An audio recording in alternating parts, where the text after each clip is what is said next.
ওম শব্দের মধ্য দিয়ে যোগার কার্যক্রম শুরু হয়। এখন এটাকে কেউ তার সংকীর্ণ যে হিডেন এজেন্ডা, গোপন এজেন্ডা, ভোট ব্যাংকের এজেন্ডা, তোষণের এজেন্ডার সঙ্গে মিলিয়ে ফেলেছিলেন। তাই পশ্চিমবঙ্গ অনেকটা পিছিয়ে গেছিল। আমাদের বর্তমানে রাষ্ট্রবাদী সরকার মানুষের কল্যাণের জন্য যে যে কর্মসূচি নেওয়া দরকার সেটা নিচ্ছে, এবং আমরা মনে করেছি মূল স্রোতে থেকে এতগুলো রাজ্য, এতগুলো 175টা দেশ তারা গ্রহণ করেছে, আমাদের পশ্চিমবঙ্গে গ্রহণ করা উচিত। এবং সেই কারণে শুধু যোগা নয়, আমরা পশ্চিমবঙ্গে স্বাস্থ্য পরিবার কল্যাণ দপ্তরের সঙ্গে আয়ুষ দপ্তর রয়েছে। আমরা আয়ুষ নিয়েও আলাদা করে আমরা চিন্তা ভাবনা করব।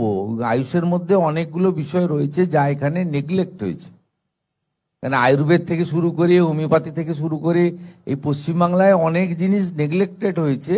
এবং আয়ুষের যে সুফল এবং বেনিফিট, গোটা দেশ জুড়ে তার যে ব্যাপ্তি, তার যে সরাসরি প্রভাব এবং উপকৃত মানুষের সংখ্যা, সেটা গ্রহণ করলেই যথেষ্ট। আমরা সেটা করব, এই সরকার সেগুলো করবে।